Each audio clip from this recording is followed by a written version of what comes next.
Hello. Hello. हाँ जी। सत साहिब सत साहिब जी, सत साहिब। हाँ, पवन दास बोल रहे हो क्या? हाँ जी, हाँ जी। हाँ जी, एक शंका थी, आपसे पूछना था। कहाँ से बोल रहे हो भगत जी? मैं हरियाणा से बोल रहा हूँ, महेंद्रगढ़ डिस्ट्रिक्ट से। जी बोलिए। हाँ, तो मैंने लॉकडाउन के लिए नाम दिया था जी 24 मार्च को। जी तो मैंने ऑनलाइन दिया था जी नारनौल से। जी। हाँ, तो कोई गड़बड़ वगैरह तो नहीं है? कोई गड़बड़ नहीं है, नाम परमात्मा का है। नाम लेने से पहले आपको सच्चाई का पता नहीं था। आपने ज्ञान समझ के कि भाई मुझे आत्म कल्याण करवाना है या किसी भी दुख निवारण के लिए आपने नाम ले लिया, उस समय तक आपको सच्चाई का पता नहीं था। तो गलती आपकी नहीं है भगत जी। और जो नाम आपने लिया है वो नाम परमात्मा का है, तो नाम गलत नहीं है। और ना ही हम लोगों ने कभी नाम को फर्जी बताया, ना ही हमने कभी नाम को छोड़ने की सलाह दी। हम तो ये कहते हैं कि नाम का यदि मर्यादा में रह के जाप करोगे तो नाम अपना काम पूरा करेगा, बशर्ते आपने इन लोगों का साथ छोड़ना पड़ेगा। इनके किसी भी आदेश को नहीं मानना है, ना ही आपने सतलोक आश्रम मैनेजमेंट हरियाणा के किसी भी फर्जी नामदान केंद्र पे जाना है, ना किसी प्रकार के ज्योति पाठ दान का आपने पैसा देना है। तो जी फिर अरदास घर पे ही लगाएं? भगत जी, परमात्मा है धरती पे, हनुमान जी नहीं है जो उनको घंटा बजा के बताएंगे। परमात्मा अंतर्यामी होता है। आप रोज संध्या आरती करते हो, एंड में क्या लिखा है? अंतर्यामी एक तू आत्म के आधार, जो तुम छोड़ो हाथ तो मोह कौन उतारे पार। तो हम किसको अंतर्यामी कह रहे हैं? मेरे गुरुदेव भगवान दियो काट काट की फांसी, उन्हीं को तो कह रहे हैं। तो गुरु को यदि अंतर्यामी कह रहे हैं तो अंतर्यामी फिर हृदय से मानो भगत जी। और अंतर्यामी से फिर प्रार्थना नहीं लगाई जाती।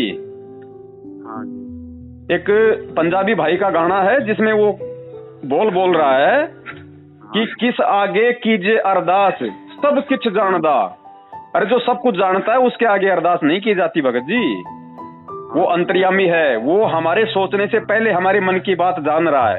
अगर हम उसकी शरण में हैं, मर्यादा में रह के भक्ति कर रहे हैं, तो जिस प्रकार भगत जी सर्दी आने से पहले जो कोई 6 महीने का बच्चा होता है ना, सर्दी आने से पहले उसके माँ बाप को चिंता होती है कि भाई सर्दी आने वाली है, बच्चे को स्वेटर ला के देनी है, कंबल ला के देना है, बच्चे के लिए जो है मतलब मोजे ला के देने हैं। बच्चे को नहीं पता, लेकिन माँ बाप को पहले ही मालूम पड़ जाता है कि बच्चे के लिए क्या क्या व्यवस्था करनी है।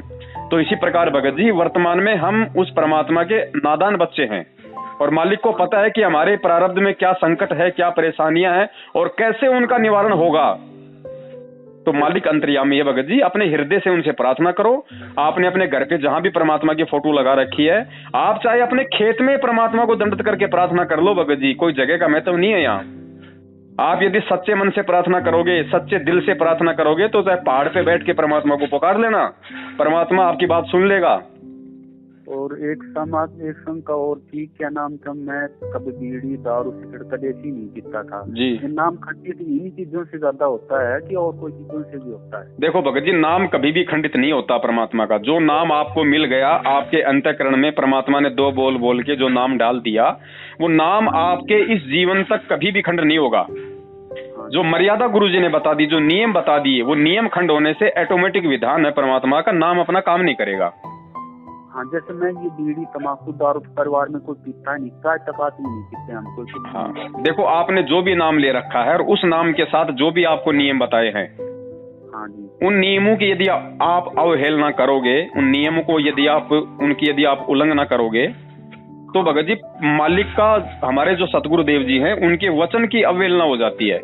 और भक्ति मार्ग में सतगुरु के वचन की यदि अवहेलना हो गई तो भगत जी फिर परमात्मा लाभ जो है जीव को कम देगा।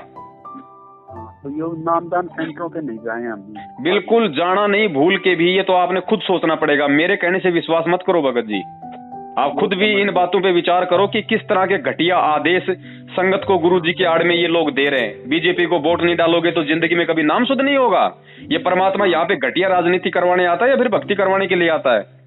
बिल्कुल। तो कौन दे रहा है फिर ये आदेश? हरियाणा में जाटों के आरक्षण में शामिल करवा दिया, उस समय तो इन्होंने बीजेपी के विरोध में भक्तों को खड़ा कर दिया, और आज बीजेपी के पक्ष में कह रहे हैं कि बीजेपी को वोट नहीं डालोगे तो आपका कभी नाम शुद्ध नहीं होगा। ये दोगले और घटिया काम क्या परमात्मा सतलोक से यहाँ क्या करेगा? क्या इस पृथ्वी लोक पे वो परमात्मा जेल में बैठा है, लोगों की गालियां सुन रहा है, तो वो भक्ति करवाने के लिए कर रहा है ये सारा सब कुछ, या फिर घटिया राजनीति करवाने के लिए? तो ये कौन कर रहा है उनके आड़ में भगत जी? ये यही तो लोग हैं। तो इनकी तो भगत जी शकल देखना भी पाप है, जिसको सच्चाई का पता चल गया उसके बाद। ये तो है भगत जी। तो भगत जी गुरु जी के जेल से बाहर आने तक आप जी अपनी मर्यादा में रह के भक्ति करते रहो। और भगत जी काल भगवान का लोक है, परमात्मा को भी अच्छे से पता है कि नाम लेते ही ऐसा नहीं है कि भगत कभी मर्यादा खंडित नहीं करेगा। भगत जी नियम टूटते हैं, क्योंकि इस भक्ति को समझने में जीव को कम से कम 3-4 साल का समय लग जाता है।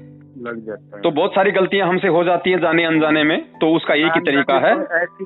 ये गलती तो बिल्कुल नहीं होगी भगत जी। बहुत अच्छी बात है। फिर भी अगर जाने अनजाने में कोई गलती हो जाए इस तरीके से, देखो भगत जी, धोखे से कोई आपको दारू पिला दे, शराब पिला दे, कोल्ड ड्रिंक में डाल के बियर पिला दे, आपको सब्जी के बहाने आपको चिकन खिला दे, तो गुरुजी ने कहा कि बेटा उससे नामकरण नहीं होता, क्योंकि वो आपने नहीं किया, वो आपको धोखे से किया है। और फिर भी ऐसी कोई मजबूरी वाली ऐसी कोई बात हो जाए, कोई ऐसा चीज हो जाए, तो परमात्मा जी थोड़ी शंका हो रहा है। जैसे परिवार में रहते हैं तो आपस में मियां बीवी बोल लेते हैं, थोड़ा वैसे उनसे तो फर्क पड़ता है भगत जी। इन चीजों से देखो ऐसा है, सबके परिवार में है भगत जी, सबके परिवार में। अब हम जीव हैं भगत जी, हम कोई भगवान तो है नहीं।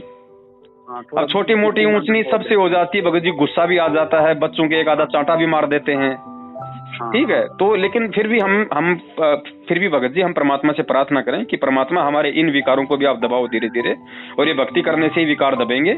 और ऐसा अगर छोटा मोटा कोई हो जाता है अगर कभी भगत जी इस तरीके से, देखो कोई आदमी शरीर से परेशान है, कोई बेचारा जो है बल्कि पैसों से परेशान है, कोई किसी और बात से परेशान है, तो आदमी जोश में आके या फिर इन विकारों से ग्रसित होकर आदमी ऐसी गलतियां कर देता है। तो उसके लिए अपने परमपिता परमात्मा सदगुरु रामपाल जी महाराज जी को दंडवत करके समय याचना करें और आगे से वो गलती ना करें, उसका हम ध्यान रखें। बस यही इसका उपाय है। ये भगत जी के नाम से बस जैसे मैंने नाम लिया, जब से मैं मेरे 1 साल से मेरे गाड़ में मवाद रहती थी जी। उसके बाद नाम लिया मैंने, 15 दिन के बाद मेरा गायब हो गया। भगवान ने ऐसा चमत्कार कर रखा है कि बढ़िया काम हो रहा है। भगत जी भगवान धरती पे है, सारे काम करेगा, मोक्ष भी देगा, सब कुछ करेगा, दुख परेशानियां भी दूर करेगा, लेकिन करेगा उसकी जो परमात्मा को परमात्मा मानेगा। थोड़ी रोजी रोटी नहीं मिल रही, बस थोड़ा सा धंधा पानी थोड़ा। भगत जी टेंशन ही मत लो, अगर आप परमात्मा की शरण में हो और परमात्मा ने यदि आपको भजन दिया है तो भोजन भी वही देगा, चिंता मत करना इस चीज की। आपसे बात करके बहुत खुश हुए हम तो शंका में थे बहुत ज्यादा। कोई भगत जी इतनी सहज भक्ति है, परमात्मा ने इतनी सहज भक्ति हमारे को दी है। गुरुजी ने क्या बताया? गुरुजी ने ये बताया कि बेटो इस दुनिया में मैं तुम्हें जो भक्ति दे रहा हूँ, इस भक्ति से बढ़ के कोई कठिन काम भी नहीं है और इस भक्ति से बढ़ के कोई सरल काम भी नहीं है। लेकिन ये कठिन काम तो उस व्यक्ति के लिए है जो व्यक्ति गुरु को परमात्मा नहीं मानेगा ज्ञान समझ के, और सरल उसके लिए है जो व्यक्ति अपने गुरु को परमात्मा मान लेगा। उसके लिए दुनिया में इस भक्ति से सरल कोई काम है ही नहीं। और जो गुरु को मानुष मानता रहेगा उस व्यक्ति के लिए ये भक्ति एक तरीके से कांटा बन के चुभती रहेगी। तो सब कुछ अपने परमात्मा को समर्पित कर दो भगत जी। मालिक कहते हैं जब शीश दिया गुरुदेव को तो सोचने वाली क्या बात है भाई। जब ओखड़ी में मुंह दे दिया तो मूसल से क्या डरना। ये तो है। अब क्या हमें समाज से डरना, क्या रिश्तेदारों से डरना, क्या यार दोस्तों से डरना? भाई भक्ति करनी है, मोक्ष करवाना है। तुम्हारी तरह हमारे को गधा बन के कुरुड़ियों पे नहीं अड़ना। ये भगत जी ये यारी रिश्तेदारी 15-20 साल की है, उसके बाद क्या कर लेंगे? वो रिश्तेदार भी गधे बनेंगे, हम भी गधे बन के उनके साथ साथ वहीं डोलेंगे। तो भैया ये यारी रिश्तेदारी अनंत युगों से हम निभाते आ रहे हैं, बहुत निभा ली, किसी ने साथ नहीं दिया हमारा। पिछले जन्म में मेरे कौन यार था, कौन रिश्तेदार था, कौन माँ थे, मेरे को पता है। क्या आपको पता है? तो इस जन्म में भगवान मिल गए ना, माता पिता मिल जाएंगे, लक 84 माही, ये सतगुरु की सेवा और ये भक्ति भाई फिर मिलन की नहीं। पूछ जाओ भगत जी आग में, ये लास्ट मौका है, ये मौका नहीं मिलेगा फिर अनंत युग तक। और जैसे हम ब्याह शादी में जाते हैं तो वहाँ का भोजन, जैसे लड़का की शादी है, लड़की की शादी है, तो कैसा क्या कर सकते हैं? भगत जी देखो ब्याह शादी वगैरह में जाना धीरे धीरे छूटेगा। जैसे जैसे आपको ज्ञान होता जाएगा, सत्संग सुनोगे, आप खुद ही ब्याह शादी में जाना छोड़ दोगे। एक समय ऐसा आ जाएगा। लेकिन जब तक ज्ञान पूरी तरीके से नहीं हो पा रहा है, संघर्ष हम नहीं कर पा रहे, अगर किसी विवाह शादी में जाना भी पड़ जाए तो गुरुदेव ने जाने के लिए मना नहीं किया है। वो भगत ब्याह शादी में जा सकते हैं। ब्याह शादी में जाओ तो अपना सिंपल तरीके से वहां रहो, फालतू की कोई बकवाद नहीं करती, फालतू की कोई जो गुरुजी ने मर्यादा बता रखी उनकी उल्लंघना नहीं करनी। आराम से अपना खाना खाओ। खाने की एवज में यदि लड़की की शादी है तो अपना 150 रुपया उसको कन्यादान का दे दो। लड़की की शादी है तो अपना कोई फल फ्रूट वगैरह या किसी भी बच्चे के हाथ में 15-20 रुपए दे के अपना पीछा छुड़वा के अपना आ जाओ। जैसे लड़के की शादी हो तो कन्यादान दे दो ना। लड़के की शादी में नहीं लेते हैं ना, लड़की की शादी में कन्यादान लेते हैं। हाँ, लड़की की शादी की तो मैं बात कर रहा हूँ। अगर छोरी की शादी है तो उसमें बल्कि कन्यादान दे दो 150 रुपये। भाई आपने जितना भी खाया ये सोच के देना है कि मैंने यहाँ पे जो 150 रुपये का भोजन खाया है तो मेरे ऊपर इस परिवार का कोई कर्जा ना रहे। और अगर लड़के की शादी है तो भगत जी उसमें भी शायद कोई सिस्टम होता होगा मेरे हिसाब से। मैंने तो 5 साल से जाना छोड़ रखा है भगत जी, मैं तो किसी के नहीं जाता। होता है शायद कुछ न कुछ होता होगा कोई सिस्टम वगैरह, या आप जाओ तो अपना 150 रुपए के फल फ्रूट वगैरह ले जाओ, दे देना बाल बच्चों को बस। जयराम जी की भगत जी एक शंका और थी, मैंने नए घर बनवाए हैं ये अभी 12-6 महीने के पहले। तो रीति रिवाज थी कि पंडितों को बुलाकर हवन वगैरह करवाएं, घर प्रवेश करवाएं। लेकिन ये क्या करें हम तो बस मालिक की मूर्ति लगा के बस दंडवत लगा के बस और क्या करना भगत जी। वैसे तो दास से परमात्मा ने वीडियो बनवा दिया, उसके ऊपर भी एक भगत का फोन आया था। करना क्या है भगत जी, आप जब भी अपने, अरे आपका तो घर है, आप तो घर बनवा रहे हो तो रोज ही उसमें प्रवेश कर रहे हो ना, रोज ही परमात्मा आपके साथ में है, आप अपने मंत्र भी करते रहते हो, अपनी आरती भी करते होंगे मोबाइल में, तो आपका तो प्रवेश ऑलरेडी उस घर में हो चुका है। फिर भी आपको यदि ऐसा लगता है घर बनने के बाद में, तो जिस दिन आपको लगे कि आज मैं इस घर में सही तरीके से रहने वाला हूँ, तो समय अनुसार सुबह का समय हो तो परमात्मा का ज्योति लगा के नित्य नियम कर दो, दोपहर का समय है तो असुर निकंदन जो है परमात्मा के रमणी लगा के दीपक लगा दो, शाम का समय तो संध्या आरती लगा के अपना दीपक लगा दो। और मालिक ने कहा कि मंगलाचरण बोल दो। मंगलाचरण का मतलब मंगल ही मंगल, बस। और क्या करना भगत जी हमें, कोई फालतू का चौचला नहीं करना, कोई लड्डू जलेबी नहीं लानी, कुछ नहीं करना, यार दोस्तों को नहीं बुलाना। घर आपने बनाया, पैसा आपने लगाया है, घर परमात्मा का, आप परमात्मा के बच्चे हो, दुनिया को दिखावा क्या करना। सीधे तरीके से रहो, अपने परमात्मा का दरबार लगाओ, भक्ति करो, अपना काम धंधा करो, सो जाओ रात को। और जैसे मेरी शादी में अभी 6-7 साल हुई हैं जी, छोटे बच्चे हैं जी, तो वो जैसे सारी संबंध वाला कोई दिक्कत वगैरह नहीं है ना भगत जी? ऐसी कोई बाध्यता नहीं है, क्योंकि भगत जी ये पति पत्नी का रिश्ता ये भी तो परमात्मा ने जोड़ रखा है। हाँ, तो थोड़ा सा ये शंका रहती है। ये समय आने पे भगत जी, जब देखो भगत जी ऐसा है, ये जो चीजें है ना, ये चीजें समय के साथ धीरे धीरे छूटेंगी। एक तो हमें ज्ञान होगा, दूसरा हमारे शरीर की व्यवस्था ही फिर ऐसी हो जाएगी, हमको ऐसा लगेगा जैसे क्यों क्या, मतलब हम खुद इन चीजों से हम दूर हो जाएंगे धीरे धीरे। ये मालिक का ज्ञान ऐसा है, जैसा ये अंदर जाएगा ना, ये सारी गंदगी बाहर निकाल देगा। एक समय ऐसा आएगा कि हम खुद ही हम इन चीजों से भगत जी हम दूर हो जाएंगे। लेकिन जब तक है, क्योंकि जबरदस्ती करने से नहीं छूटेंगे भगत जी, ये चीजें ध्यान रखना। आप यदि जबरदस्ती करोगे तो फिर आपकी पत्नी नाराज हो जाएगी, घर में फिर वैसे कलह शुरू हो जाएगी।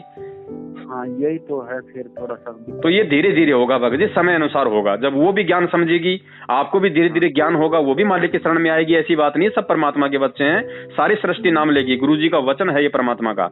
तो धीरे धीरे इन विकारों से सब दूर हो जाएंगे, सबको ज्ञान हो जाएगा, सबको मालूम पड़ जाएगा कि भैया हम सब तो एक ही मालिक के बच्चे हैं, हम तो आपस में भाई बहन है। ये तो काल ने हमारे को पति और पत्नी बना रखा है। तो धीरे धीरे जब ये ज्ञान होगा तो भगत जी कौन इस बुराई में पांव देगा, सब हट जाएंगे पीछे। और बताइए भगत जी। बस भगत जी ये शंका थी हमारी, आपने कर दी सही। चलो दया परमात्मा की, और मालिक के सत्संग सुनो ज्यादा से ज्यादा भगत जी। मैं भी अगर कुछ बता पा रहा हूँ थोड़ा बहुत, तो परमात्मा के सत्संग आधार से तो बता रहा हूँ। हाँ, ये तो है। तो सत्संग सुनो, नई बातें हो तो बताओ हमको। भगत जी नई बातें तो बहुत सारी हैं, भक्ति मार्ग में तो सारी बातें नई हैं। दुनिया को कहाँ पता था इस भक्ति का, इस मार्ग का, इन बातों का। ये तो धीरे धीरे परमात्मा के सत्संग सुनते रहेंगे, सब मालूम पड़ता जाएगा।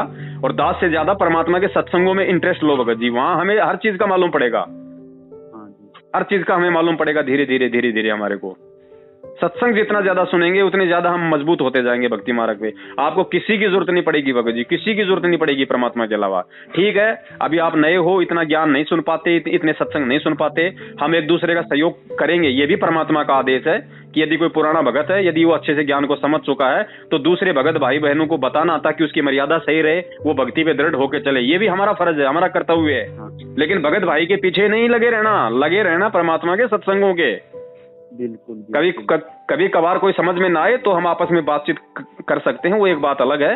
बाकी परमात्मा के सत्संग सुनते रहो, परमात्मा का सत्संग जो समाधान कर देगा वो कोई नहीं कर पाएगा। जैसे घर पे मैं नहीं रहूं सर, तो आरती लगा के छोड़ दी मोबाइल की मैया, तो ऐसा हो सकता है? नहीं, घर पे आप नहीं रहोगे तो फिर सुनेगा कौन आरती? जैसे बाहर भीतर काम कर लगा रहा हूँ। हाँ, उसमें कोई दिक्कत नहीं है। गुरुजी ने बताया अगर समय है तो बैठ के कर लो, अगर समय नहीं है तो अपना मोबाइल में या किसी भी स्पीकर में लगा दो, अपना काम भी करते रहो, माता बहनें रोटी बनाती रहे, अपना झाड़ू निकालती रहे, भगत भाई अपना काम धंधा करता रहे, और ध्यान परमात्मा की वाणी में रखे कि परमात्मा क्या वाणी उच्चारित कर रहे हैं, साथ में हम भी गुनगुनाते रहे। और जैसे बाहर भीतर जाएं तो 1-2 दिन का टाइम ना मिले तो घर पे फिर वो ज्योति का ऐसा कोई दिक्कत नहीं है। ज्योति अगर हम कहीं 2-4 दिन के लिए बाहर जा रहे हैं, ज्योति अगर नहीं जला पा रहे हैं तो उसमें कोई दोष नहीं है, लेकिन आरती वगैरह हम जरूर कर लें। जैसे भी समय लगे, रात को सोते समय कर लो, रास्ते में कर लो, आते जाते कर लो, मोबाइल में लीड लगा के कर लो, कानों में, कैसे भी कर लो। मंत्र और आरती तो अपनी अपन कहीं भी कर सकते हैं। ज्योति अगर लगाने की व्यवस्था नहीं है तो उसमें कोई दोष नहीं है भगत जी। हम परमात्मा को दंडवत करके समय याचना कर लें कि परमात्मा आपका दास जो है बल्कि मजबूर था, ज्योति वगैरह नहीं लग पाई, परमात्मा दास को क्षमा करना, बस। ठीक है बड़े भाई, ठीक है। हाँ, सत साहिब, जय हो बंदी छोड़ के।